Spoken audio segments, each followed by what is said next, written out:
তো hello guys, আসসালামু আলাইকুম, ওয়েলকাম টু মাই চ্যানেল। তো গাইজ আজকে হচ্ছে আপনারা দেখবেন, আজকে হচ্ছে 12 সেপ্টেম্বর। আর 12 সেপ্টেম্বরের চাবি কোড কীভাবে বাহির করতে হয়, চাবিটা কীভাবে বাহির করতে হবে, সেটাই আজকে আপনারা এখানেই পেয়ে যাবেন।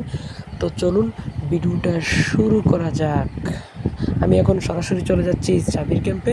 আপনারা চলে যান, তারপর ভিডিওটা দেখে দেখে আপনারা সমস্যাটি সমাধান করে নেন।